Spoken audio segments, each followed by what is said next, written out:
San Miguel de los Olvidados. El reloj de mi habitación acaba de marcar las 3:33. Y como todas las noches durante los últimos 2 meses, los pasos vuelven a sonar. Tum, tum, tum. Justo afuera de mi puerta. Pero esta noche hay algo diferente. Esta noche los pasos se han detenido y la manilla de la puerta está comenzando a girar. Lo que voy a contarles no es una historia de terror inventada.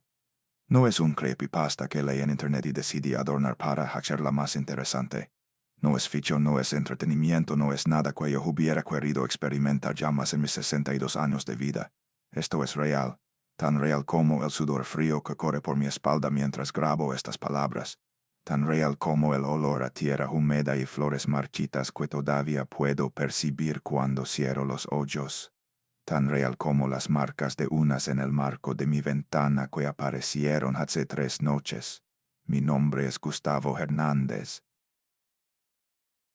En las frecuencias de Radio CB los compañeros me conocen como El Errante porque en 35 años manejando traileres por las carreteras de México llamas. He rechazado un viaje sin importar qué tan lejos, qué tan peligroso o qué tan extraño pudiera parecer el destino. Tengo 62 años, las manos callosas de quien ha pasado más tiempo agarrando un volante que abrazando a su familia y hasta hace 2 meses creía que no existía nada en este mundo que pudiera asustarme de verdad. Estaba equivocado. San Miguel de los Olvidados, el pueblo de los olvidados, un lugar que no aparece en ningún mapa, que ningún GPS reconoce, que ningún documento oficial menciona. Un lugar donde el tiempo se detuvo en 1918, donde 213 habitantes murieron durante la epidemia de gripe española, pero nunca se fueron realmente. Un lugar que existe solamente durante una hora específica de la madrugada, esperando pacientemente a que alguien como yo cometa el error de detenerse. Y ahora cada noche a las 3:33 escucho sus pasos acercándose. Cada noche un poco más cerca, cada noche un poco más dentro de mi casa, de mi vida, de mi alma. Porque cuando entras a San Miguel de los Olvidados, una parte de ti se queda ahí para siempre, y ellos vienen a reclamar el resto. Pero para que entiendan cómo llegué a este punto, necesito contarles la historia desde el principio. Necesito que sepan exactamente qué pasó aquella noche de septiembre hace exactamente 2 meses, cuando mi curiosidad me llevó a atravesar un umbral que ningún ser humano debería cruzar jamás. Escuchen bien, amigos, porque esta podría ser la última vez que cuento esta historia. En el mundo de los traileros mexicanos hay ciertas reglas no escritas que todos conocemos. No recojas a nadie en carreteras solitarias después de medianoche. No te detengas en lugares que no aparecen en tu mapa.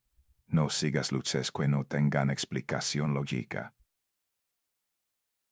Y sobre todo, si algo se siente mal, si tu instinto te grita que huyas, hazle caso sin dudarlo. Durante 35 años seguí esas reglas al pie de la letra. Vi cosas extrañas, por supuesto. Luces que flotaban sobre el desierto de Sonora. Sombras que se movían entre los matorrales de la Sierra Madre. Voces susurrando mi nombre a través de la estática del radio cuando no había nadie transmitiendo, pero siempre encontré una explicación racional: reflejos de instalaciones mineras, animales nocturnos, interferencia electromagnética. El mundo funciona según las leyes de la física, me decía a mí mismo. No hay fantasmas, no hay demonios, no hay nada sobrenatural, solo cosas que todavía no entendemos. Esa noche de septiembre descubrí cuán peligrosamente equivocado estaba. El viaje comenzó como cualquier otro, cargamento de autopartes desde Torreón hasta Durango, una ruta que había recorrido más de 500 veces en mi carrera. Conocía cada curva, cada bache, cada señalización de esa carretera como conocía las arrugas de mis propias manos. Salí tarde, cerca de las 9 de la noche, porque hubo problemas con el papeleo de la carga. Mi plan era manejar toda la noche, tal vez hacer una parada breve para estirar las piernas y cargar combustible y llegar a Durango justo al amanecer para la entrega. La ruta atraviesa el desierto de Chihuahua, una de las regiones más áridas y despobladas de México. Durante el día el paisaje tiene una belleza salvaje que siempre me ha fascinado. dunas de arena dorada extendiéndose hasta donde alcanza la vista. Cactus saguaro erguidos como centinelas silenciosos vigilando la llanura. Montanas bajas con tonos rojizos que parecen pintadas con sangre seca bajo el sol del atardecer. Pero de noche el desierto se transforma en algo completamente diferente. La oscuridad del desierto nocturno no se parece a ninguna otra oscuridad que hayan experimentado. No hay faroles, no hay luces de casas, no hay absolutamente nada más allá del alcance de tus faros. Solo un vacío negro y absoluto que parece tragarse todo lo que existe. El cielo se llena de estrellas tantas que resulta casi abrumador, milones y milones de puntos brillantes recordándote lo insignificante que eres en la inmensidad del universo. Y el silencio. Dios mío, el silencio. Cuando apagas el radio y solo escuchas el ronroneo del motor te das cuenta de que el desierto está completamente muerto. No hay insectos cantando porque es demasiado seco. No hay viento porque las noches suelen ser extraordinariamente calmadas. No hay absolutamente nada excepto tu camión y kilómetros interminables de vacío en todas direcciones. Esa noche el silencio se sentía diferente, más pesado, más denso, como si el aire mismo estuviera conteniendo la respiración esperando algo. Alrededor de las 2 de la madrugada comencé a sentir el cansancio acumulándose detrás de mis ojos. No era sueño exactamente, sino esa fatiga particular que viene de mirar fijamente hacia la oscuridad durante demasiado tiempo. Los músculos de mis hombros estaban tensos como cables de acero y un dolor sordo comenzaba a formarse en la base de mi cráneo. Decidí detenerme a descansar 15 minutos, nada inusual. Lo había hecho cientos de veces antes en mi carrera. Apagué el motor, jalé el freno de mano y recliné el asiento hacia atrás. A través del parabrisas el cielo nocturno se extendía como una sabana de terciopelo negro salpicada de diamantes. El olor seco característico del desierto, esa mezcla de arena, cactus y algo antiguo que no tiene nombre, se filtró por las rendijas de las ventanas. Cerré los ojos, dejé que mi mente vagara. 10 minutos después los abrí, y fue entonces cuando las vi. Luces. A lo lejos hacia el lado izquierdo de la carretera donde antes solo había oscuridad absoluta, ahora brillaban varios puntos de luz amarillenta. Parpadeaban con un ritmo regular casi orgánico como el latido de un corazón muy lento. Mi primer pensamiento fue completamente lógico. Debe ser una gasolinera que el GPS no registró, o un restaurante de carretera, o tal vez un campamento de trabajadores de alguna construcción cercana. México está lleno de lugares así, pequeños oasis de civilización en medio de la nada que no aparecen en ningún mapa digital porque nadie se ha molestado en actualizarlos, pero algo en esas luces me inquietaba. No eran luces eléctricas modernas. No tenían ese brillo blanco y frío de los LEDs ni el resplandor anaranjado de las lámparas de sodio que suelen usar en las gasolineras. Estas luces tenían un color amarillo cálido casi dorado como luz de fuego, o de lámparas de aceite.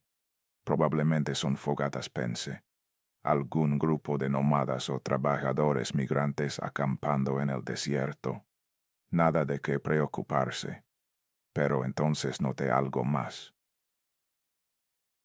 Algo que hizo que un escalofrío recorriera mi columna vertebral a pesar del calor residual del día.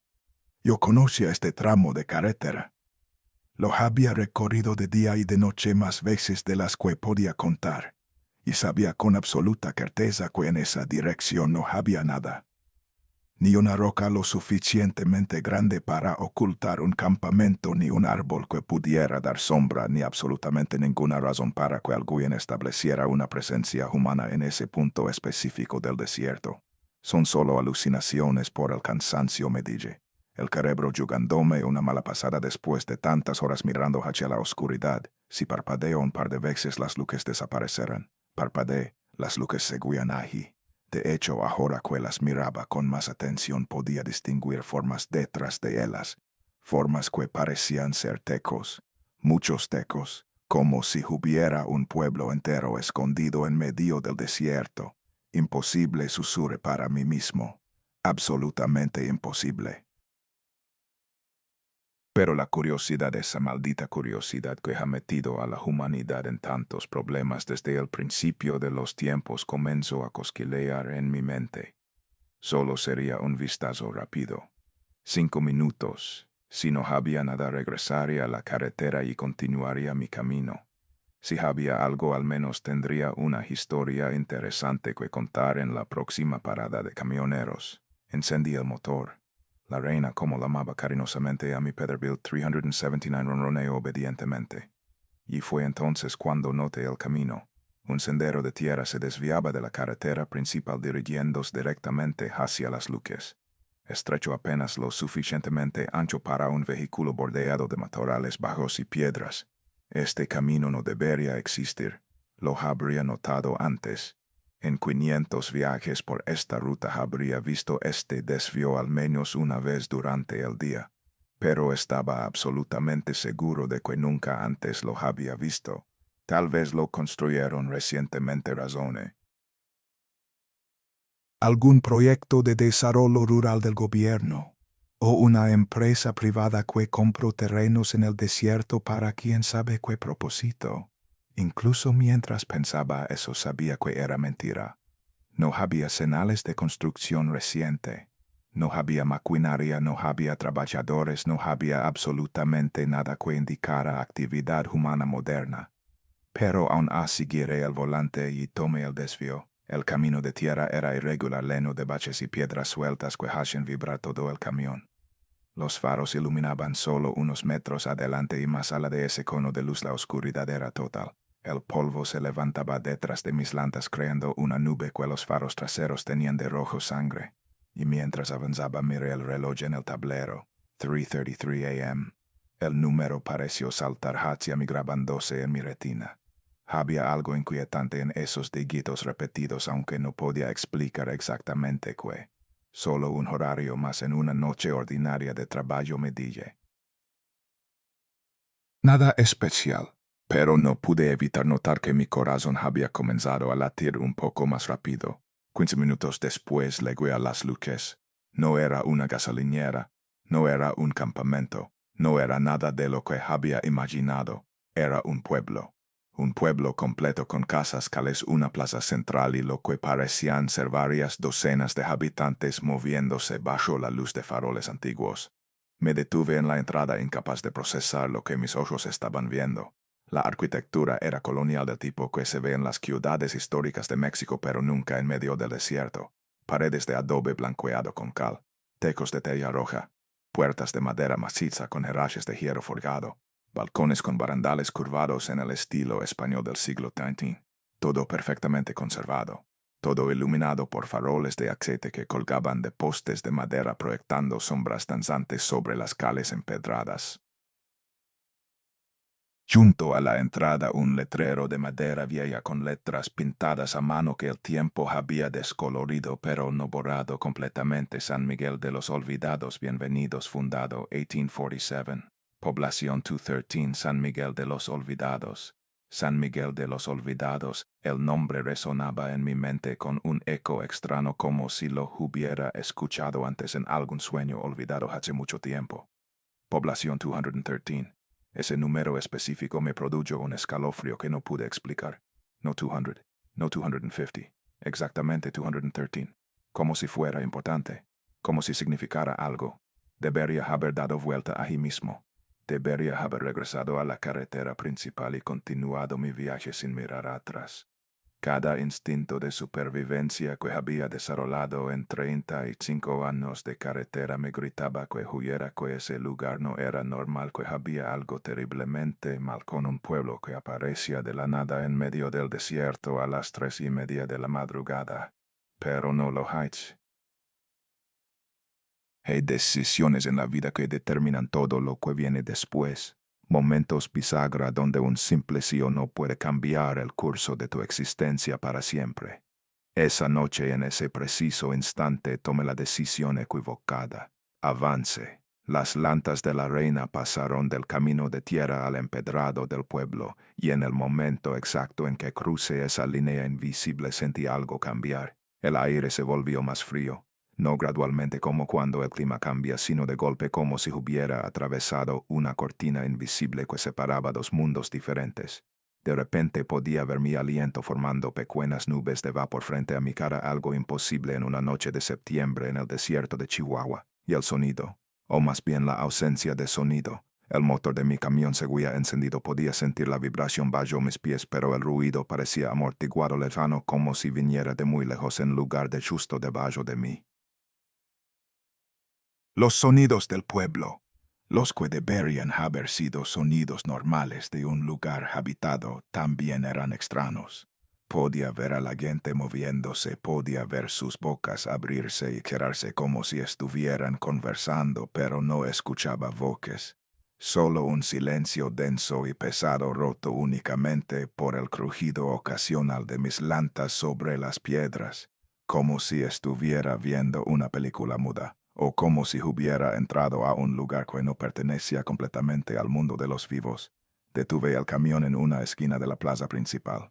Mis manos temblaban ligeramente cuando apagué el motor, aunque traté de convencerme de que era por el frío repentino y no por el miedo que comenzaba a arrastrarse por mi espalda como una serpiente helada.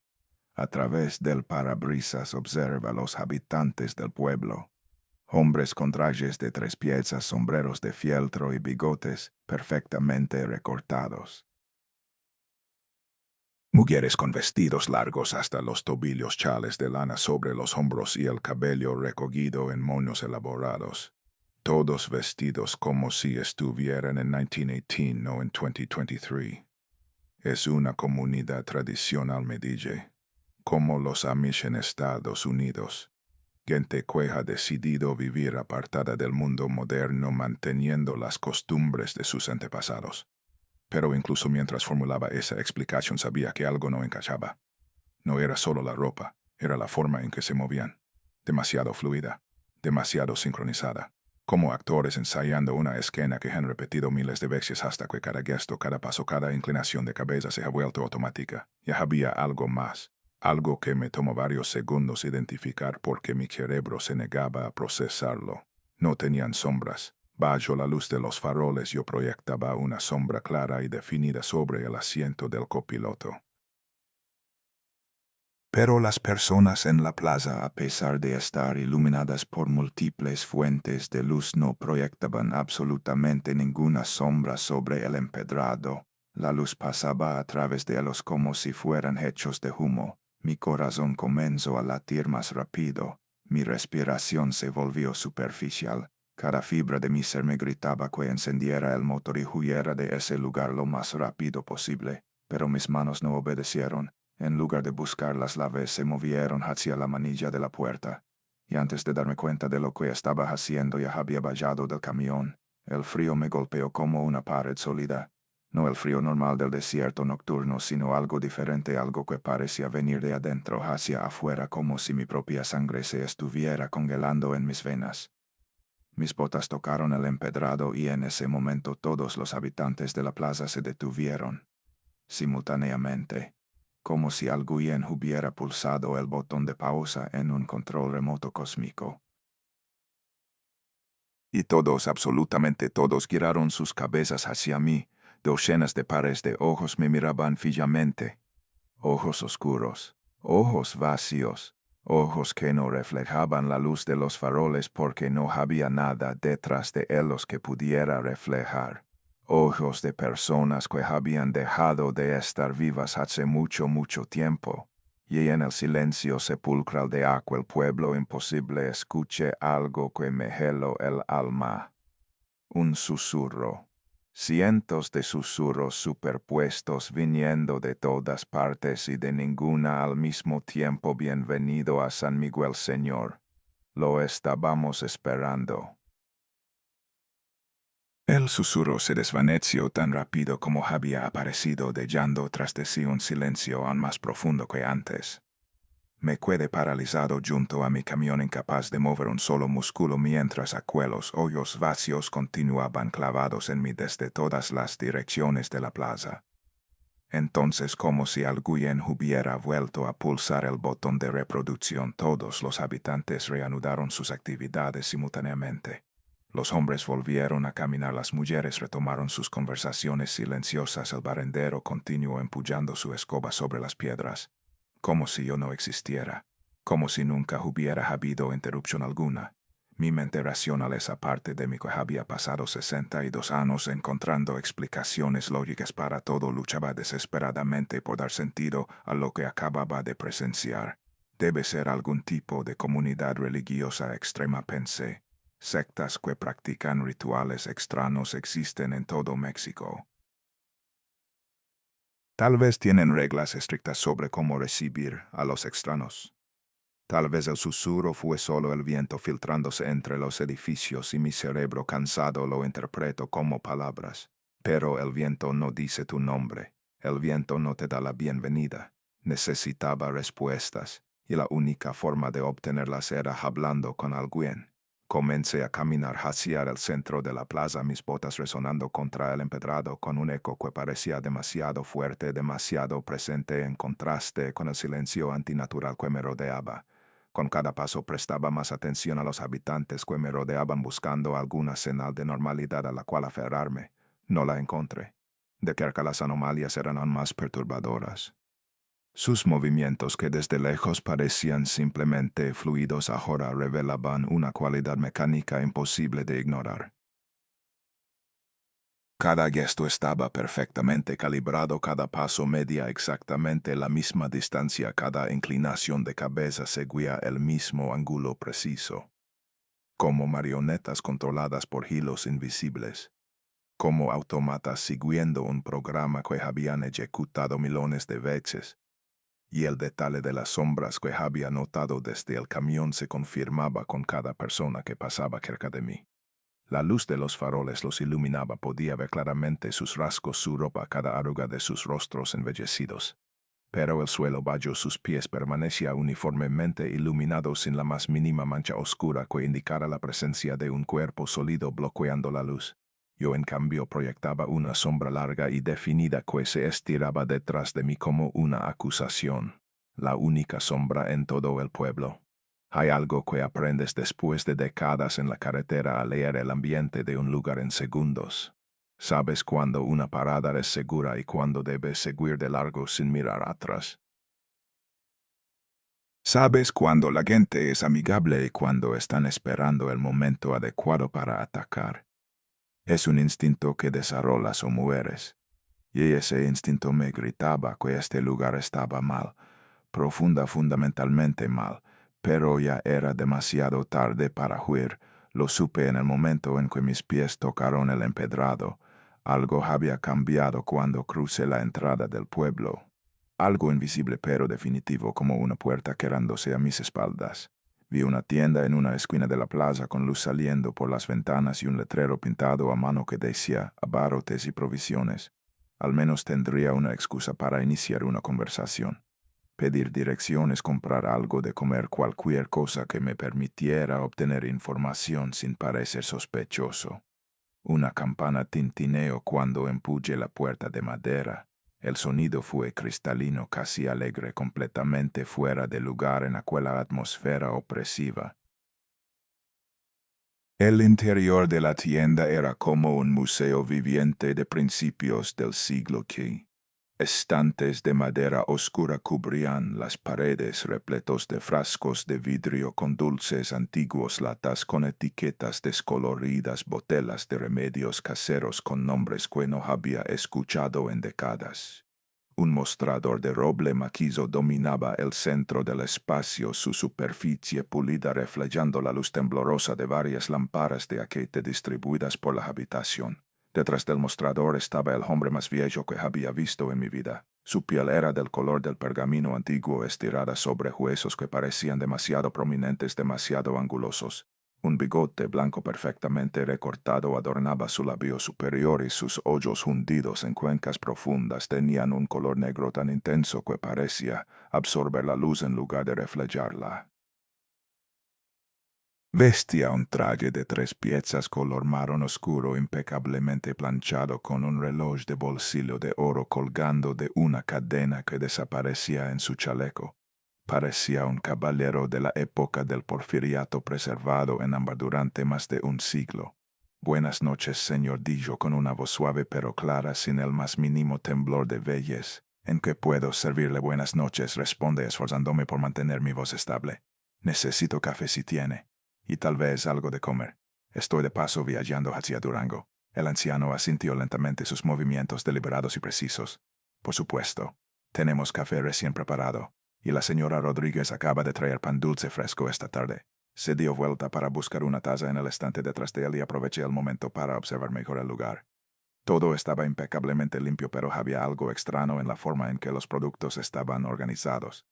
Demasiado perfecto, demasiado simétrico. Como si nadie hubiera tocado nada en mucho tiempo, como si la tienda fuera un decorado preparado para una fotografía que nunca se tomó. Aquí tiene, señor. Me entregó una taza de porcelana con un diseño floral descolorido. El aroma del café era intenso, rico, pero debajo de él había algo más. Un olor terroso húmedo como el que encuentras cuando excavas en un jardín después de la lluvia o en un cementerio recién abierto. Tomé un sorbo a pesar de mis reservas. El sabor era extrañamente bueno, pero dejaba un regusto amargo que persistía en la lengua mucho después de tragar. Este pueblo no aparece en mi mapa, dije intentando sonar casual, ni en el GPS. ¿Cómo se llama este lugar? San Miguel de los Olvidados, respondió el anciano sirviéndose su propia taza de café. Un nombre antiguo para un lugar antiguo. De los Olvidados es un nombre curioso. Por qué lo llaman así? El hombre se detuvo con la taza a medio camino de sus labios. Por un instante algo cambió en su expresión. No fue miedo exactamente ni tristeza. Fue algo más difícil de definir. Reconocimiento tal vez. Como si hubiera estado esperando esa pregunta durante mucho tiempo. Porque eso es lo que somos, señor. Los olvidados. Los que el mundo dejó atrás cuando siguió adelante. No entiendo. El anciano dejó su taza sobre el mostrador y me miró directamente a los ojos. Y en ese momento, por primera vez desde que entré en la tienda, vi algo diferente en su mirada. Una chispa de vida real, de conciencia genuina que contrastaba dramáticamente con los ojos vacíos de los habitantes que había visto en la plaza. Señor, ¿en qué año cree usted que estamos? La pregunta me tomó por sorpresa. 2023. Septiembre de 2023. El hombre asintió lentamente como si confirmara algo que ya sabía. Entonces se inclinó bajo el mostrador y sacó un periódico viejo. Las páginas estaban amarillentas y quebradizas, manchadas por el tiempo, pero aún podía leerse el encabezado: la epidemia continúa. 50 muertos más en la región, y la fecha 18 de octubre de 1918. Este fue el último periódico que legó a San Miguel, dijo el anciano. Después de esto nada más vino del exterior. Ni correo, ni noticias, ni visitantes. Quedamos aislados del resto del mundo. Aislados desde 1918, eso es más de un siglo. Es imposible. No aislados, señor. Olvidados. Hay una diferencia. Antes de que pudiera preguntar qué significaba esa diferencia, la campana de la puerta volvió a sonar. Una mujer joven entró apresuradamente, tan diferente a los otros habitantes que por un momento pensé que era otra viajera como yo. Tenía tal vez 25 años, con un vestido blanco largo de encajes delicados y el cabello negro recogido en un mono suelto. Pero lo que realmente la distinguía eran sus ojos. Estaban vivos, no vacíos como los de las figuras en la plaza. No opacos como pozos secos. Sus ojos brillaban con algo que reconocí inmediatamente porque llevaba 2 horas sin verlo. Humanidad genuina. Miedo genuino. Don Esteban, mi abuela necesita el ungüento para sus articulaciones, dijo rápidamente, su voz apenas un poco temblorosa. El anciano don Esteban asintió y se dirigió a un estante en la parte trasera de la tienda. En cuanto nos quedamos solos, la mujer se acercó a mí con pasos urgentes. Usted no es de aquí, susurró. Puedo verlo. Usted es real. ¿Real de qué está hablando? Sus ojos se dirigieron nerviosamente hacia donde don Esteban buscaba el medicamento. Cuando volvió a mirarme había desesperación en su expresión. Escúcheme bien porque no tengo mucho tiempo. Usted entró a San Miguel durante la hora del silencio. Eso significa que ellos pueden verlo. Y si pueden verlo el tiempo suficiente, van a querer cuidárselo. ¿Cuidárselo? ¿Quiénes todos? Todos los que viven aquí. Todos los que murieron aquí. La palabra murieron se clavó en mi cerebro como un alfiler de hielo. San Miguel necesita gente, continuó él a sus palabras, atropelándose unas a otras. La población siempre tiene que ser 213, siempre, pero a veces alguien se desvanece, pierde su energía, desaparece, y cuando eso pasa necesitan un reemplazo. ¿Reemplazo? ¿Qué clase de reemplazo? Alguien vivo. Alguien como usted. Alguien que cometa el error de detenerse cuando ve las luces. Los pasos de don Esteban regresando nos hicieron separarnos. La mujer retrocedió, su expresión volviéndose neutral tan rápido que casi dudé de haber visto el miedo en sus ojos momentos antes. Aquí tienes, Lupita, dijo don Esteban entregándole un pequeño frasco de vidrio oscuro. Dile a tu abuela que lo aplique 2 veces al día. Gracias, don Esteban. La mujer Lupita tomó el frasco y se dirigió hacia la puerta. Pero justo antes de salir me miró una última vez. Sus labios formaron palabras sin sonido. Váyase. Ahora. Y luego desapareció en la noche. Me quedé mirando la puerta cerrada durante varios segundos procesando lo que acababa de escuchar. Don Esteban había vuelto a su posición detrás del mostrador observándome con una expresión que no podía descifrar completamente. No le haga caso a Lupita, dijo suavemente. Es una muchacha nerviosa. A veces dice cosas extrañas. Cosas extrañas como que este pueblo está lleno de muertos. Como que el tiempo se detuvo aquí hace más de 100 años. Como que cualquiera que entre durante ciertas horas nunca puede salir. Sonrió, pero la sonrisa no llegó a sus ojos. Tonterías, por supuesto. San Miguel es solo un pueblo pequeño y tradicional. Nos gusta mantener nuestras costumbres antiguas. Eso es todo. Pero había algo en su voz que contradecía sus palabras. Un tono de advertencia velada, como si estuviera diciéndome la verdad mientras fingía negarlo. Dejé unas monedas sobre el mostrador, probablemente más de lo que costaba el café, y me dirigí hacia la puerta. Señor, la voz de don Esteban me detuvo. Si decide quedarse en San Miguel esta noche, le recomiendo que no mire demasiado tiempo a los espejos. A veces reflejan cosas que preferirías no ver. Salí de la tienda sin responder, el frío de la noche golpeándome como una bofetada.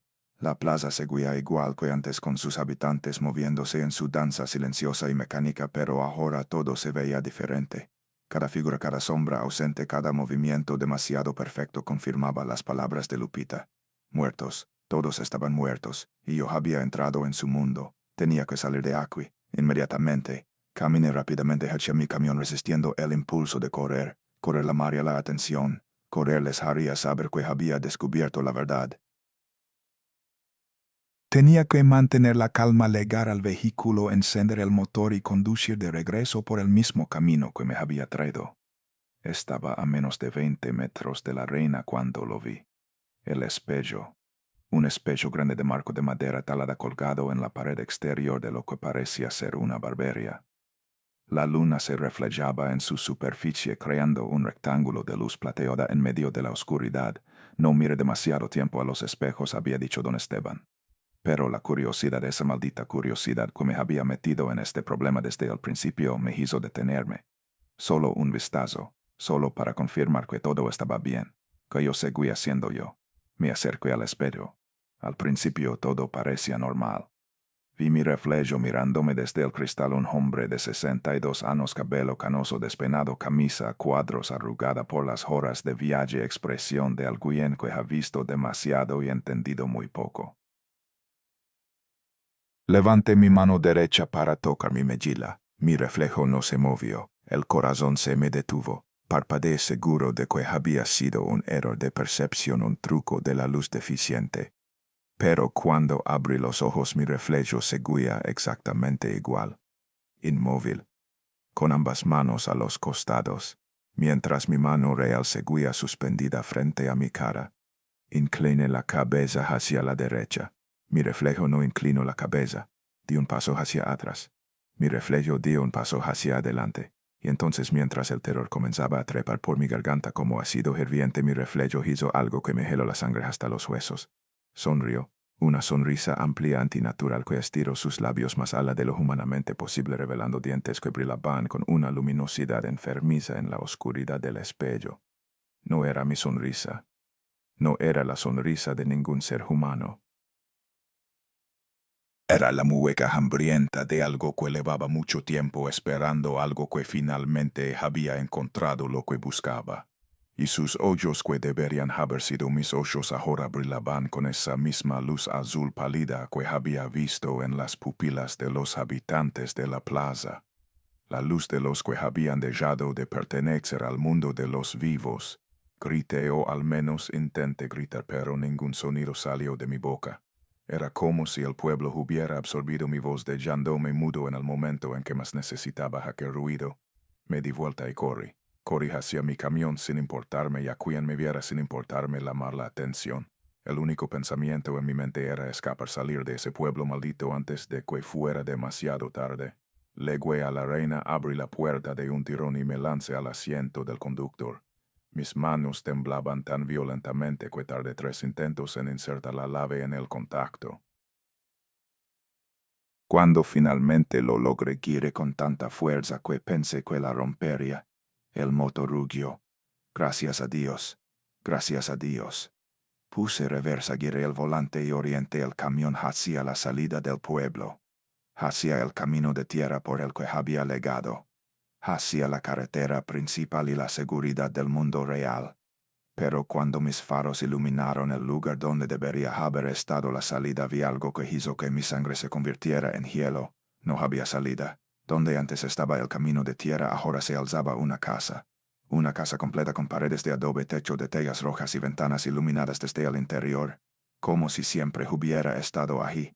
Como si el camino nunca hubiera existido. No susurré. No. Giré el camión Team otra calle buscando una salida alternativa. Pero esa calle terminaba en un muro de piedra. Probé otra. Portón cerrado con cadenas oxidadas. Otra más. Callejón sin salida. San Miguel se estaba cerrando a mi alrededor como una trampa gigantesca. Y detrás de mí en el espejo retrovisor podía ver que los habitantes de la plaza habían dejado de moverse otra vez. Todos estaban quietos, todos mirando en mi dirección, todos con esas sonrisas imposibles estirando sus rostros. Y entonces comenzaron a caminar. No corrían, no gritaban. Solo caminaban con esos pasos perfectamente sincronizados, esa cadencia mecánica que sonaba como el latido de un corazón monstruoso. Tum, tum, tum, docenas de ellos, acercándose. El camino de tierra se extendía frente a mí como una promesa de salvación, iluminado apenas por los faros de la reina que cortaban la oscuridad del desierto. Mis manos temblaban sobre el volante, mi corazón latía tan fuerte que podía sentirlo en las sienes, pero no disminuí la velocidad. Cada metro que ponía entre el pueblo y yo era un metro más cerca de la cordura del mundo real, de todo lo que había dado por sentado durante 62 años de vida. Pero algo estaba mal. El camino no terminaba. Llevaba conduciendo al menos 5 minutos a toda velocidad, lo cual significaba que ya debería haber llegado a la carretera principal. El trayecto de entrada no había durado más de 15 minutos a velocidad moderada. A la velocidad que llevaba ahora debería haber visto el asfalto de la Federal hace rato. Pero solo había más camino de tierra, extendiéndose infinitamente hacia adelante, tragándose la luz de mis faros sin ofrecer ninguna señal del fin. Miré el espejo retrovisor. San Miguel ya no estaba visible, solo oscuridad detrás de mí, tan densa y absoluta como la que tenía adelante, como si el pueblo hubiera desaparecido en el momento en que lo dejé atrás, o como si nunca hubiera existido en primer lugar. Pero entonces, porque seguía atrapado en este camino interminable, el motor de la reina tosió. No ahora. Por favor, no ahora. Miré el indicador de combustible. La agulla estaba exactamente donde la había dejado antes de entrar a pueblo, 3/4 de tanque. Suficiente para llegar a Durango y Masala. No había razón mecánica para que el motor fallara. Otro tosido. Las luces del tablero parpadearon. Y entonces, sin ninguna advertencia, el motor se apagó. El silencio que siguió fue absoluto. Ni siquiera el viento del desierto hacía ruido. Solo yo sentado en la cabina de mi camión muerto en medio de un camino que no debería existir, rodeado de una oscuridad que parecía tener peso propio. Intenté arrancar de nuevo. La lav giró, pero el motor no respondió. Ni siquiera el sonido del arranque intentando funcionar. Como si alguien hubiera desconectado la batería. Como si el camión hubiera dejado de existir como máquina funcional. Estaba varado, completamente, absolutamente varado. El pánico comenzó a trepar por mi garganta, pero lo forcé hacia abajo con toda la disciplina que 35 años en la carretera me habían enseñado. El pánico mata, el pánico deja cometer errores estúpidos. Tenía que mantener la calma, evaluar la situación, encontrar una solución. Saqué mi teléfono celular del bolsillo. La pantalla se encendió mostrando la hora 3:33 a.m. Todavía 3:33. Había pasado al menos una hora desde que llegué a San Miguel. Probablemente más. El tiempo que pasé en la tienda, la conversación con Don Esteban, el encuentro con Lupita, la persecución por las calles, la huida por el callejón. Todo eso tenía que haber tomado al menos 60 minutos, pero el reloj seguía marcando 3:33. Como si el tiempo se hubiera congelado en el momento exacto en que crucé la entrada del pueblo. Revisé la señal del teléfono. Ninguna barra, ninguna conexión de datos. El GPS mostraba un punto azul flotando en medio de un vacío gris, sin carretera, sin referencia, sin absolutamente nada que indicara dónde me encontraba. Estaba solo, completamente solo, o eso pensé hasta que vi la luz.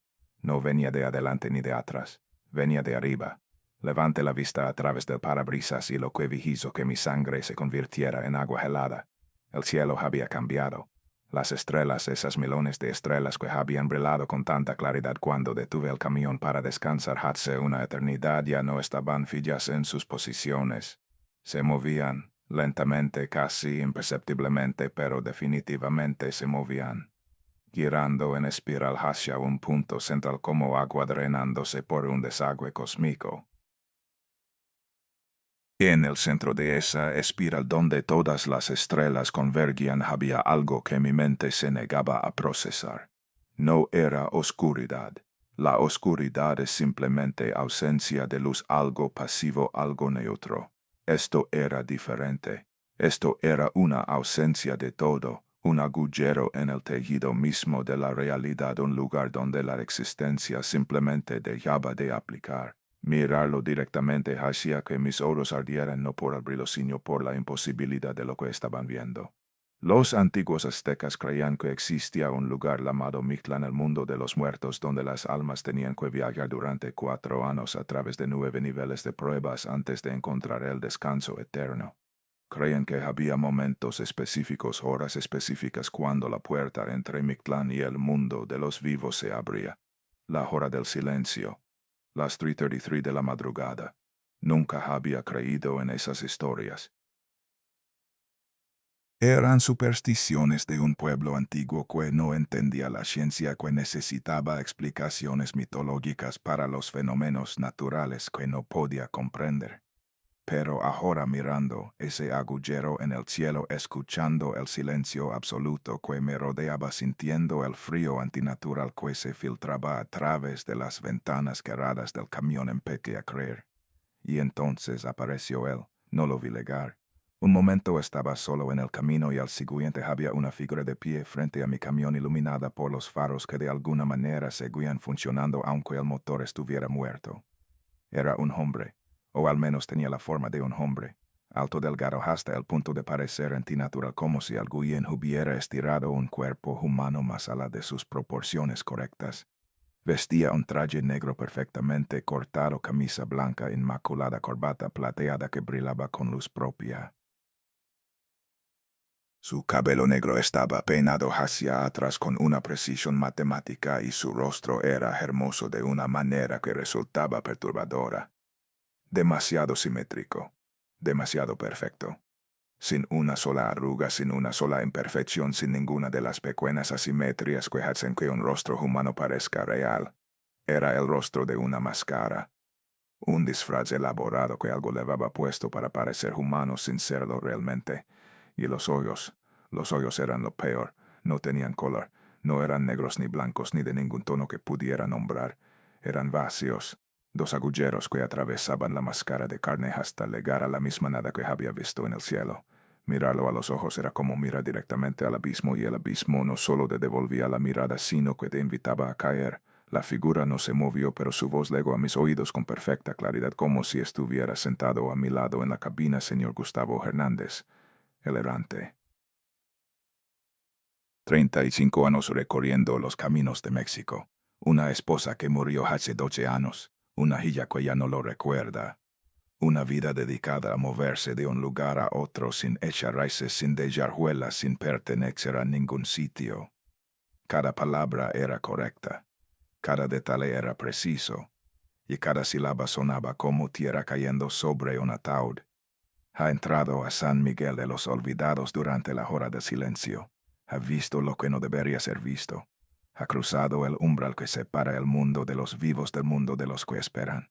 Según las leyes de Mictlán, según el pacto que San Miguel firmó hace más de un siglo, usted ya no tiene derecho a partir. Que eres tú, que es este lugar. La figura inclinó la cabeza en un ángulo que ningún cuello humano debería permitir, casi 90 grados, como un pájaro examinando un insecto interesante. Soy el guardián del umbral, el que vigila la puerta entre los mundos, el que se asegura de que los pactos se cumplan y las deudas se paguen. En cuanto a este lugar, ya lo sabe, señor Hernández. Lo supo desde el momento en que vio que los habitantes de San Miguel no proyectaban sombras. Lo supo desde que el tiempo se detuvo en su reloj.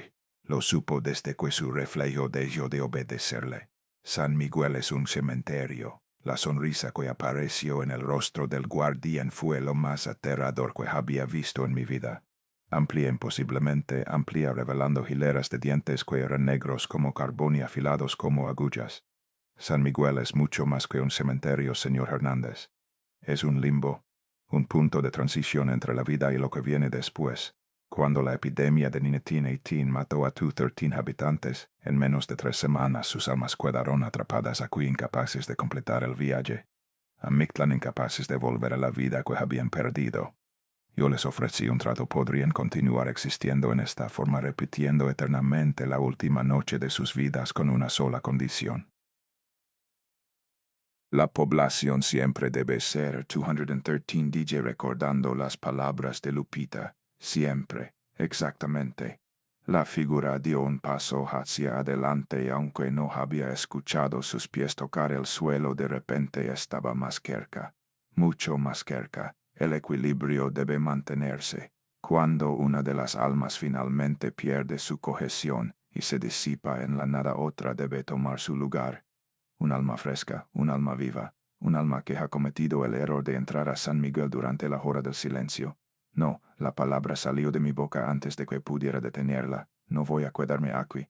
No voy a convertirme en uno de ellos. El guardián rió y el sonido fue como vidrio rompiéndose mezclado con el llanto de un niño. Cree que tiene opción, señor Hernández. Qué encantador, qué profundamente humano. Pero permítame mostrarle algo. Permítame mostrarle la verdad de San Miguel, la verdad que sus ojos de carne se han negado a ver hasta ahora.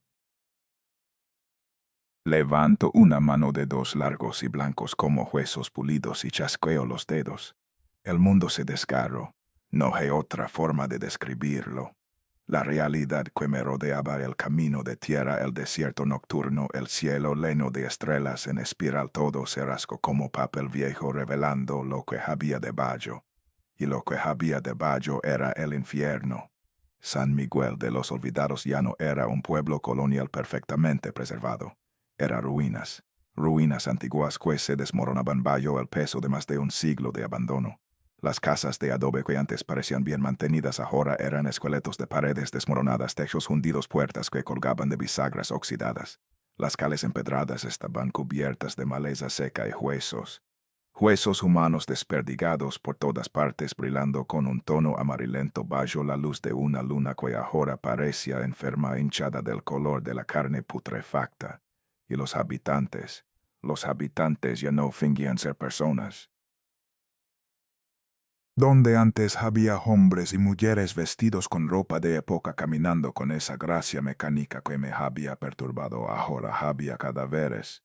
Cadáveres que caminaban, cuerpos en diversos estados de descomposición, algunos apenas más que esqueletos con jirones de carne colgando de los huesos, otros hinchados y verdosos con gases de putrefacción, otros tan secos y momificados que parecían figuras de cuero estirados sobre armazones de alambre, y todos me miraban. Cientos de cuencas vacías, cientos de hoyos que brillaban con esa luz azul enfermiza, cientos de bocas abiertas en sonrisas que mostraban dientes ennegrecidos y lenguas secas como papel de lija. El olor me golpeó como una pared física. Carne podrida, tierra de tumba, flores marchitas intentando en vano cubrir la pestilencia. Era el olor de la muerte multiplicado por 213 almas que se negaban a descansar. Y en el centro de la plaza donde antes había estado el kiosco octagonal, ahora había algo mucho peor. Un pozo, un agujero negro en la tierra que descendía hacia profundidades imposibles. Desde donde estaba podía ver que las paredes del pozo estaban cubiertas de algo que se movía, algo que reptaba, algo que extendía brazos esqueléticos hacia arriba como raíces buscando la luz del sol. Y desde el fondo del pozo, subiendo como vapor de una ola hirviente, venían voces. Miles de voces superpuestas, algunas gritando, algunas llorando, algunas riendo con locura, todas diciendo lo mismo: baja. Baja con nosotros, baja y quédate para siempre, para siempre, para siempre. Esto es Mictlan, dijo el guardián, su voz cortando a través del coro de los condenados. O al menos una de sus puertas. San Miguel existe en el umbral, señor Hernández. Ni completamente en el mundo de los vivos, ni completamente en el mundo de los muertos. Y ahora usted también existe en ese umbral. Una parte de usted ya nos pertenece. La parte que bebió nuestro café. La parte que se reflejó en nuestro espejo. La parte que escuchó su nombre siendo susurrado por los que habitan aquí. No repetí aunque la palabra sonaba vacía incluso para mis propios oídos. Puedo irme. Lupita me mostró la salida. Lupita, el guardián, rió de nuevo. La pequeña maestra de escuela que llegó aquí en 1952, ella es una de nosotros, señor Hernández. Ha sido una de nosotros durante 70 años. Lo que hizo al mostrarle el camino fue un acto de rebeldía que será castigado apropiadamente. Pero no cambia nada. El camino que siguió no lleva a ninguna parte. Solo da vueltas en círculos regresando siempre al mismo punto. A San Miguel, a nosotros, a mí, la figura extendió ambos brazos como un predicador dando la bienvenida a su congregación, y los muertos de San Miguel comenzaron a moverse. No caminando esta vez, corriendo. Corriendo hacia mi camión con una velocidad que ningún cadáver debería poseer, sus extremidades moviéndose en ángulos imposibles, sus mandíbulas chasqueando con anticipación, sus manos, algunas de carne podrida, algunas de hueso puro, extendidas hacia adelante para agarrar, para arrastrar, para reclamar. El instinto de supervivencia tomó el control. Salté del camión y corrí. No sabía hacia dónde, solo sabía que quedarme quieto significaba la muerte. O algo peor que la muerte. Las ruinas de San Miguel se extendían a mi alrededor como un laberinto de pesadilla. Casas derrumbadas, calles bloqueadas por escombros, el suelo irregular amenazando con hacerme tropezar a cada paso. Detrás de mí podía escuchar el sonido de la horda acercándose, ese horrible coro de huesos golpeando contra piedra de carne, arrastrándose sobre tierra de voces muertas, llamando mi nombre. Gustavo, Gustavo, ven con nosotros, ven a casa. Doblé una esquina y me encontré frente a frente con uno de ellos. ¿Había sido una mujer alguna vez? Podía ver los restos de un vestido que probablemente fue elegante hace 100 años, ahora convertido en harapos que colgaban de un cuerpo que era más hueso que carne. Su rostro era una máscara de piel seca estirada sobre un cráneo sonriente con mechones de cabello gris todavía adheridos al cuero cabeludo en parches irregulares. Y sus ojos, esas cuencas que deberían haber estado vacías, brillaban con esa luz azul que era peor que cualquier oscuridad. Extendió sus brazos hacia mis dedos esqueléticos con unas negras curvándose como garras. Cuidado, susurró con una voz que sonaba como joyas secas arrastradas por el viento. Cuidado con nosotros, es tan solitario aquí. tan solitario durante tanto tiempo. La esquivé por centímetros sintiendo el roce de sus dedos contra mi camisa, el frío de muerte que emanaba de su cuerpo. Seguí corriendo, mis pulmones ardiendo, mis piernas protestando, mi corazón latiendo tan fuerte que pensé que explotaría. Más de ellos aparecían a cada paso, saliendo de las casas en ruinas, emergiendo de pilas de escombros, arrastrándose desde debajo de carros abandonados que no había notado antes. El pueblo entero estaba despertando, todos sus habitantes muertos convergiendo hacia un solo objetivo. Yo tropecé con algo y caí. Mis manos se hundieron en tierra suelta y húmeda, y cuando las levanté vi que estaban cubiertas de algo oscuro y viscoso. Sangre vieja, sangre que había estado empapando esta tierra durante más de un siglo. Me levanté justo a tiempo para ver al guardián materializarse frente a mí. No había caminado hasta Ali, no había corrido. Simplemente apareció como si el espacio mismo se hubiera doblado para ponerlo en mi camino. Es inútil huir, señor Hernández, di yo con esa voz que parecía venir de todas partes. San Miguel no tiene salida. No para usted. No después de lo que ha visto, lo que ha tocado, lo que ha consumido. Una parte de su alma ya está aquí anclada a este lugar.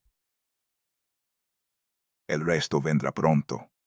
Mira a mi alrededor desesperadamente. Los muertos me rodeaban por todos lados formando un círculo que se estrechaba con cada segundo. Docenas de rostros cadavéricos, cientos de ojos brillantes, miles de dientes preparados para morder. Tiene dos opciones, continuó el guardián. La primera, aceptar su destino, unirse a San Miguel voluntariamente, convertirse en uno de nosotros sin dolor, sin lucha. Le prometo que el proceso será rápido, un momento de frío y luego eternidad. No es tan malo como parece. Pregunte a cualquiera de mis residentes. Han encontrado una especie de paz en su existencia, una rutina, un propósito, y la segunda opción, la sonrisa del guardián se ensanchó aún más revelando más de esos dientes negros y afilados. No hay segunda opción. Solo quería ver la esperanza morir en sus ojos cuando se diera cuenta de eso. Los muertos dieron otro paso hacia adelante. Podía olerlos ahora, ese hedor de putrefacción que ningún ser humano debería tener que soportar. Podía ver los detalles de su descomposición, gusanos moviéndose en cuencas oculares, piel desprendiéndose en tiras, órganos asomándose a través de cavidades abdominales abiertas. Esto era el fin. Después de 62 años de vida, después de 35 años en la carretera, mi historia terminaría aquí en un pueblo que no existía, rodeado de muertos que no descansaban, convertido en uno más de los 213. Pero entonces, mientras cerraba los ojos esperando el contacto de manos cadavéricas, escuché algo. Un motor. El rugido inconfundible de un motor diésel de camión pesado. Abrí los ojos justo a tiempo para ver a la reina embistiendo a través del círculo de muertos, como una bola de demolición roja a través de bolos podridos. Cuerpos volaron en todas direcciones, algunos partiéndose en pedazos al impacto, otros siendo aplastados bajo las lantas con sonidos húmedos y crujientes que me perseguirían en pesadillas por el resto de mi vida. El camión derrapó hasta detenerse a menos de 1 metro de donde yo estaba arrodillado, la puerta del copiloto abriéndose de golpe. Y en el asiento del conductor, con las manos en el volante y los ojos llenos de una determinación feroz, estaba Lupita. Suba grito. Ahora no lo pensé. No cuestione cómo había llegado allí, cómo había encendido el motor que minutos antes estaba completamente muerto, cómo había encontrado la forma de atravesar el ejército de no muertos. Solo corrí, salté al asiento del copiloto y cerré la puerta de un portazo. Lupita pisó el acelerador antes de que tuviera tiempo de ponerme el cinturón. El guardián apareció directamente en nuestro camino, su figura alta y oscura bloqueando el único espacio libre entre las ruinas. No va a funcionar, dijo su voz, legando claramente a pesar del rugido del motor. Ella es mía, él es mío, todos son míos. Lupita no respondió. Solo apretó más el acelerador. El camión golpeó al guardián con toda la fuerza de 15 toneladas de acero a 60 kilómetros por hora. No hubo impacto físico, no en el sentido tradicional. Fue más como atravesar una cortina hecha de hielo y sombras, un frío tan intenso que sentí como si mis huesos se estuvieran congelando desde adentro hacia afuera. Por un momento eterno no pude ver nada excepto oscuridad, no pude sentir nada excepto ese frío mortal, no pude pensar en nada excepto en la certeza de que estaba muriendo. Y entonces todo terminó. La reina emergió al otro lado, sus faros iluminando un camino de tierra que se extendía hacia adelante y más allá del camino brillando bajo la luz de la luna el asfalto negro de la carretera federal. La salida real esta vez. No mire atrás, dijo Lupita, su voz tensa pero controlada. Pase lo que pase, no mire atrás.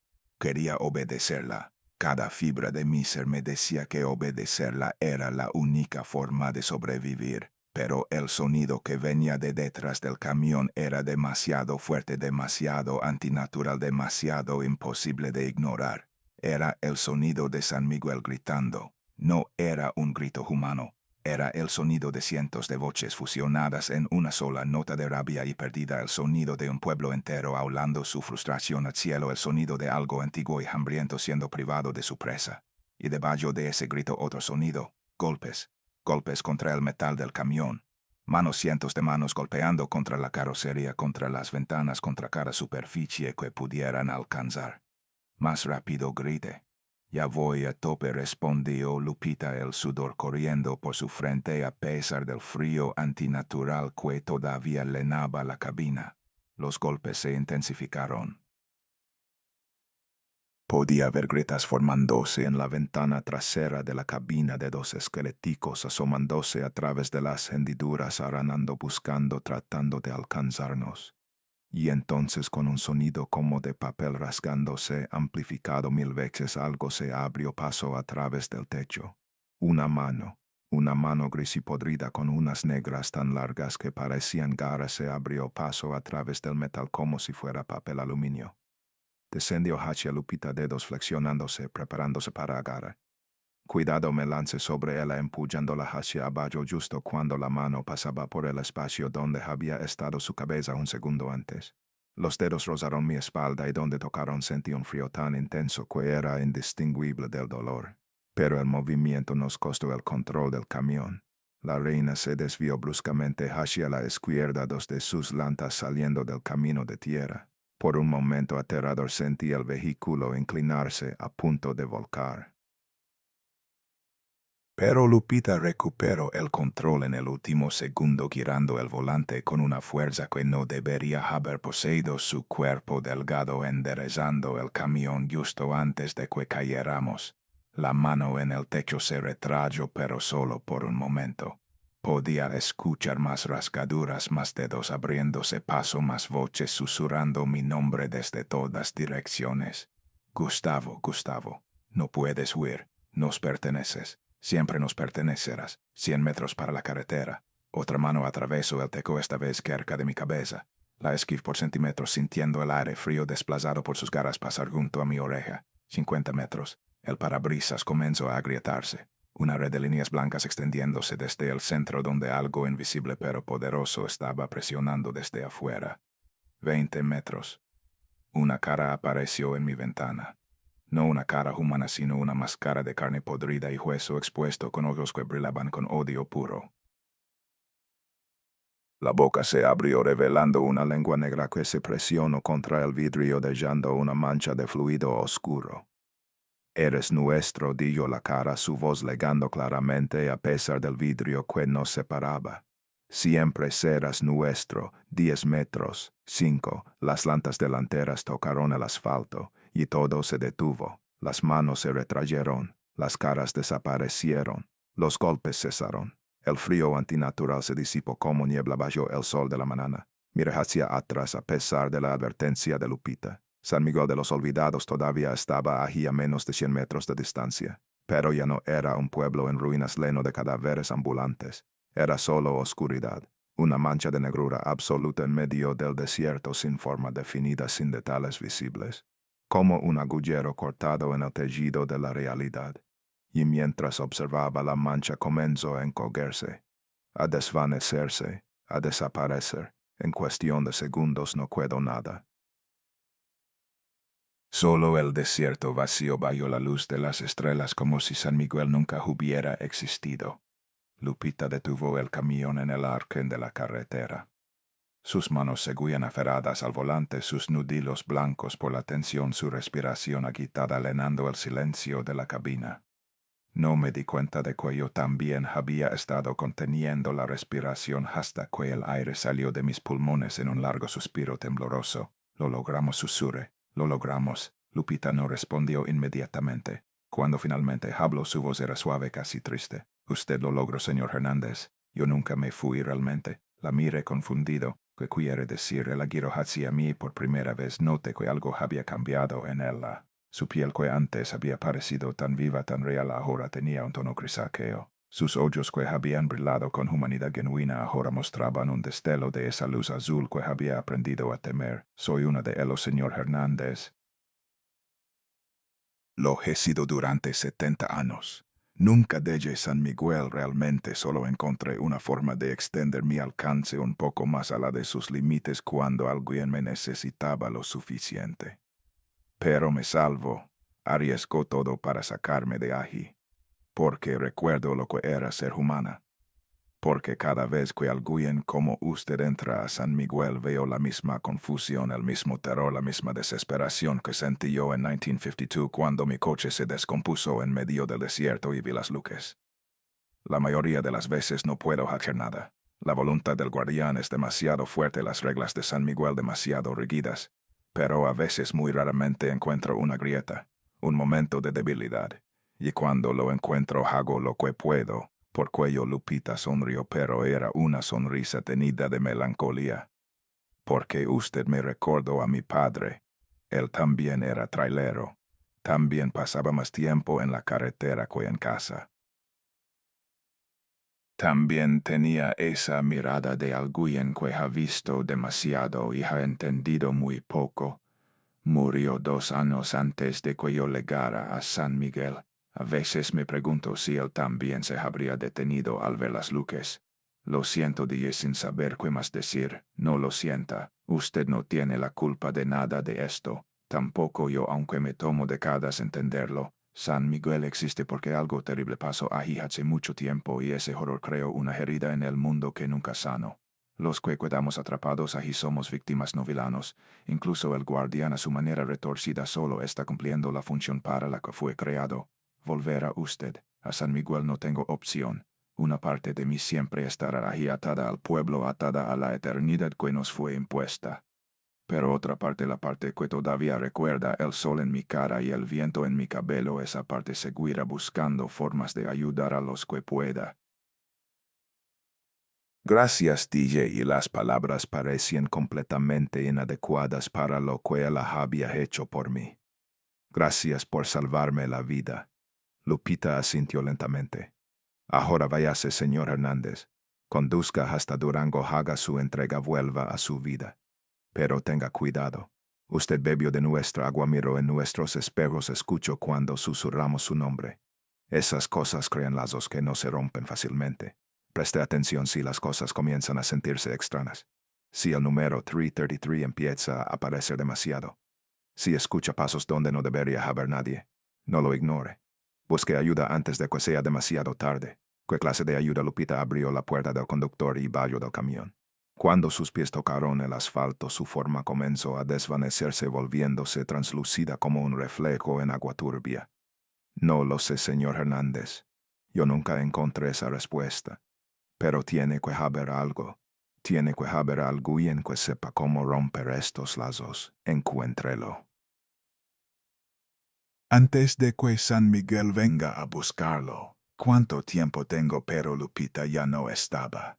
Se había desvanecido por completo, dejando solo el eco de su advertencia flotando en el aire frío de la madrugada.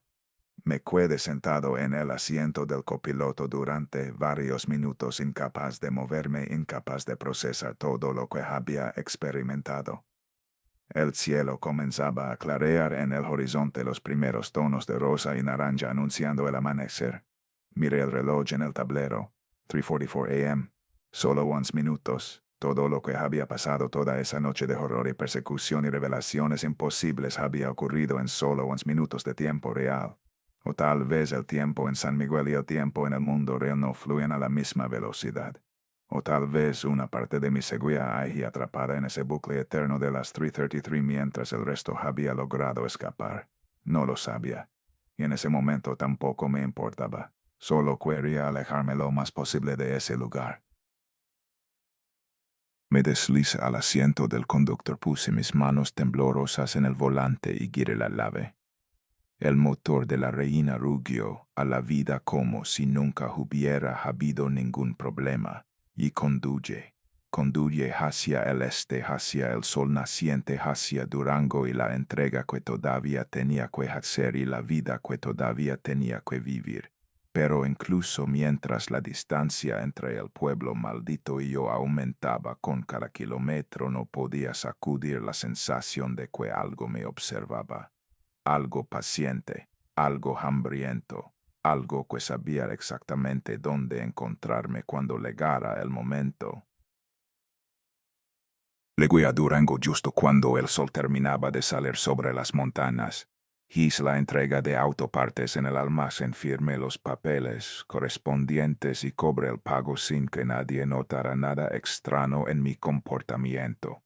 Por fuera era el mismo Gustavo Hernández de siempre, profesional, puntual, confiable. Por dentro estaba destrozado. No fui directamente a casa. En lugar de eso, conduje hasta la Biblioteca Pública de Durango, un edificio colonial de cantera rosa que había visto cientos de veces sin nunca haber entrado. Necesitaba respuestas. Necesitaba confirmar que lo que había vivido era real y no el producto de una mente fatigada que había comenzado a desmoronarse después de tantos años en la carretera. La bibliotecaria era una mujer de mediana edad con lentes gruesos y cabello recogido en un mono severo. Me miró con curiosidad cuando le pregunté por registros históricos de la región, específicamente sobre pueblos abandonados durante la epidemia de gripe española de 1918. Tenemos algunos archivos en la sección de historia local, dijo guiándome hacia una sala polvorienta en la parte trasera del edificio. Pero la mayoría de los documentos de esa época están incompletos. La epidemia fue tan devastadora que muchos registros se perdieron. Pasé las siguientes 4 horas revisando cajas de cartón llenas de periódicos amarillentos, registros parroquiales descoloridos y libros de historia regional que nadie había tocado en décadas, y lo encontré en un volumen titulado Poblaciones Perdidas del Norte de México, publicado en 1967. Había un capítulo entero dedicado a San Miguel de los Olvidados. Las palabras confirmaron cada detalle de mi pesadilla. Fundado en 1847, como pueblo minero, San Miguel de los Olvidados prosperó durante casi 7 décadas gracias a una veta de plata descubierta en las colinas cercanas. En su apogeo, la población alcanzó los 220 habitantes, principalmente mineros y sus familias. En octubre de 1918, la pandemia de gripe española llegó al pueblo con consecuencias devastadoras.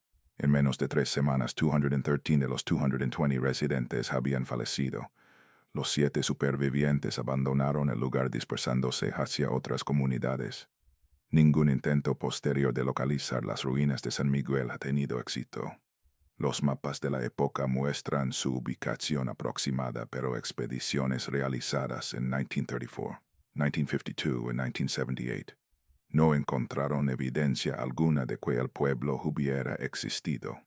213 habitantes. El número exacto que había visto en el letrero. El número que el guardián había mencionado como sagrado, inmutable, eterno. Seguí leyendo, mi corazón latiendo cada vez más rápido. Leyendas locales persisten sobre San Miguel. Habitantes de la región afirman que el pueblo aparece ocasionalmente durante las horas previas al amanecer, visible solo para viajeros solitarios que transitan por las carreteras desiertas.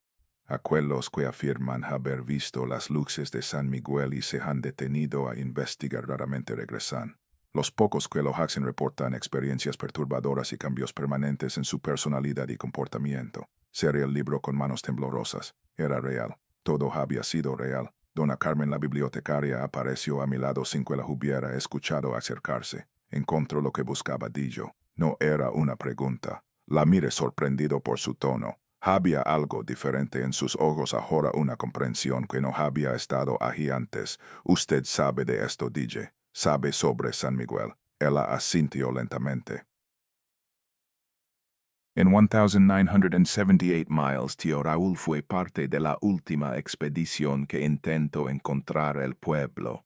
Eran 5 hombres, 2 historiadores de la universidad, un cartógrafo del gobierno y 2 guías locales, mi tío entre ellos. Salieron un martes por la mañana con provisiones para una semana. Que pasó, solo 3 regresaron. Y mi tío no era uno de ellos. Lo siento, los que volvieron contaron historias que nadie creyó. Hablaban de un pueblo que aparecía y desaparecía con la niebla, de habitantes que no proyectaban sombras, de un hombre alto vestido de negro que los observaba desde lejos pero nunca se acercaba. El cartógrafo terminó en un hospital psiquiátrico. Murió 3 años después. El otro historiador se mudó a España y nunca volvió a México. Dejó una carta antes de irse donde decía que cada noche sonaba con calles empedradas y voces que susurraban su nombre. Hizo una pausa mirándome con intensidad, pero lo más extraño vino después. Uno de los guías que sobrevivió, el que no era mi tío, vivió otros 15 años. Parecía normal durante el día. Trabajaba, comía, hablaba con su familia, pero cada noche exactamente a las 3:33 se despertaba gritando. Su esposa decía que se quedaba sentado en la cama mirando hacia la puerta susurrando, todavía no, hasta que amanecía. Como murió doña Carmen, bajó la voz hasta convertirla en un susurro. Una mañana su esposa se despertó y él no estaba en la cama. Lo encontraron en el desierto a 20 kilómetros de su casa caminando descalzo hacia el norte. Cuando le preguntaron a dónde iba, solo dijo: me están llamando. Ya no puedo seguir diciéndoles que no. Lo llevaron de vuelta a casa, pero esa noche desapareció de nuevo. Esta vez no lo encontraron. Nunca lo encontraron. Ella me miró fijamente. 15 años, señor. Eso fue lo que duró resistiendo. 15 años de noches interrumpidas de voces que solo él podía escuchar, de pasos que se acercaban cada vez más. Y al final simplemente dejó de luchar. No hay forma de detenerlo, de romper la conexión si nadie la ha encontrado o nadie ha vivido lo suficiente para contarla. Mi tío estudió todo lo que pudo encontrar sobre San Miguel antes de ir a buscarlo. Rituales indígenas, oraciones católicas, amuletos de protección. Nada funcionó. El pueblo toma lo que quiere, señor, y lo que quiere son almas para mantener su número. 213. Siempre 213. Me miró con una mezcla de compasión y algo que podría haber sido despedida. Usted escapó, señor. Eso lo hace más fuerte que la mayoría.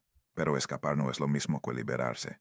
Si lo que me han contado es cierto, una parte de usted quedó en San Miguel cuando cruzó el umbral y esa parte los llamará. Les dirá dónde está, les mostrará el camino hasta usted. ¿Cuánto tiempo? No lo sé. Semanas, meses, tal vez años si tiene suerte. Pero eventualmente encontrarán la forma de traerlo de vuelta. Es lo que hacen. Es lo que siempre han hecho. Regresé a Torreón esa misma tarde. Mi pequeño departamento en las afueras de la ciudad nunca me había parecido tan acogedor, tan seguro, tan maravillosamente normal. Me duché, comí algo por primera vez en casi 24 horas y me acosté en mi cama con la esperanza de que el sueño borrara los recuerdos de la noche anterior. Esa esperanza duró exactamente hasta las 3:33 de la madrugada. Desperté de golpe completamente alerta, como si alguien hubiera encendido un interruptor en mi cerebro. No había tenido ninguna pesadilla, ningún ruido que me hubiera sobresaltado. Simplemente pasé de estar dormido a estar despierto en un instante. Miré el reloj en mi mesa de noche. Los números rojos brillaban en la oscuridad. 3:33. Coincidencia, me dije.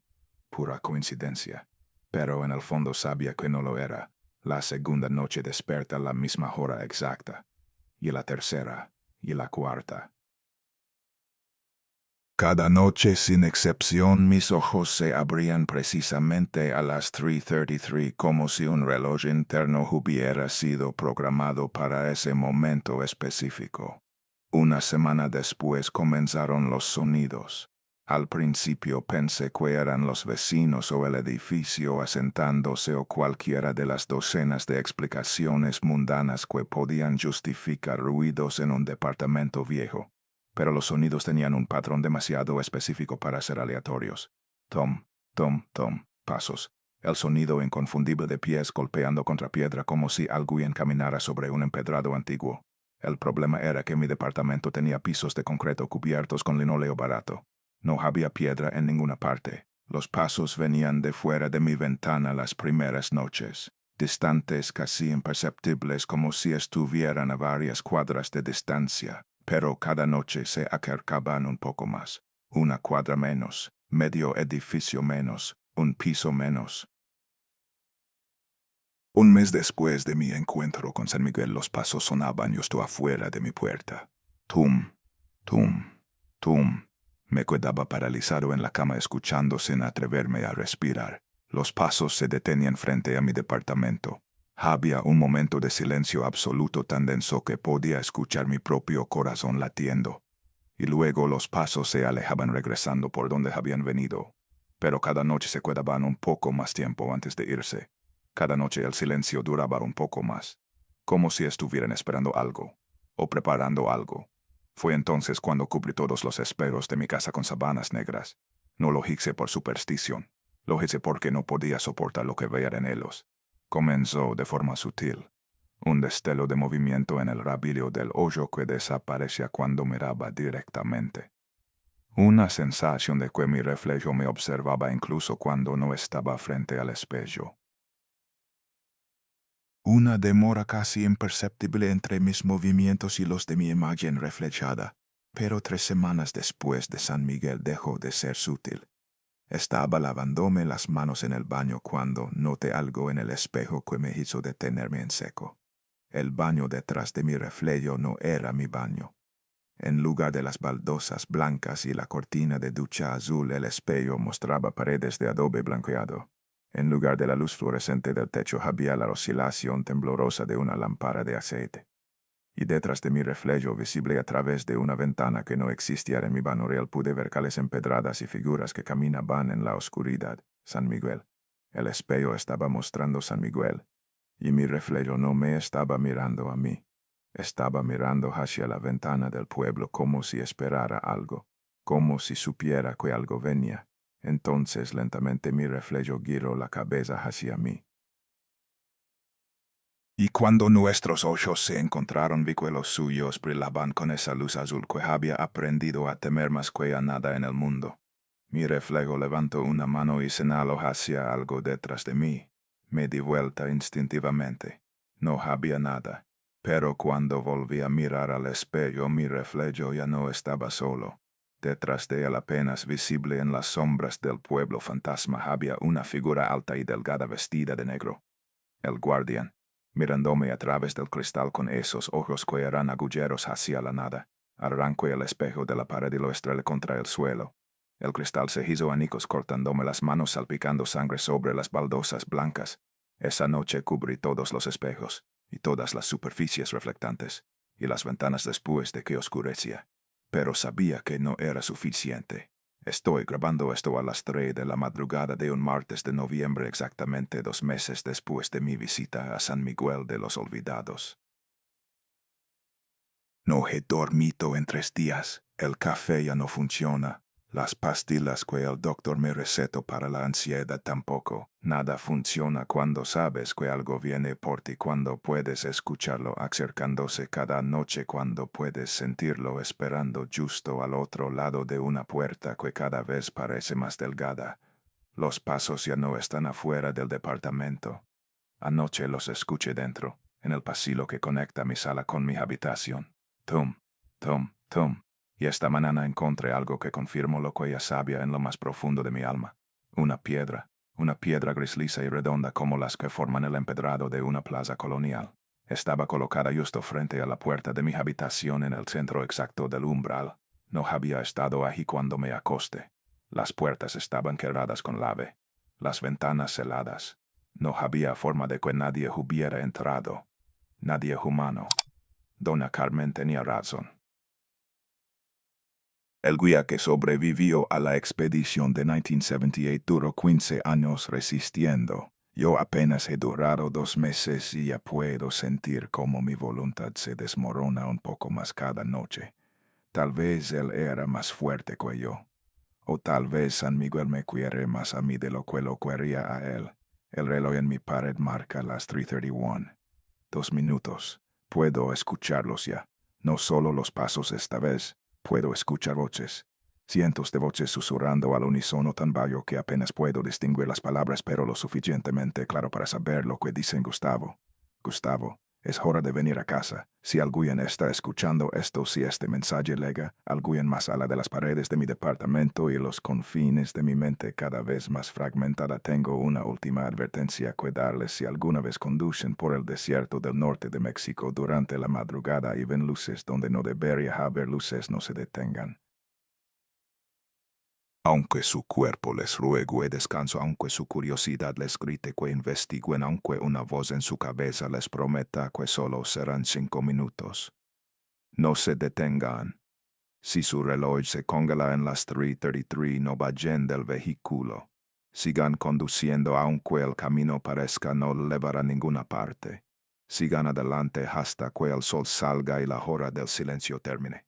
Y si escuchan pasos sobre piedra donde no hay piedra, si ven cosas extrañas en superficies reflectantes, si despiertan cada noche a la misma hora exacta con la certeza de que algo los observa desde la oscuridad, no esperen.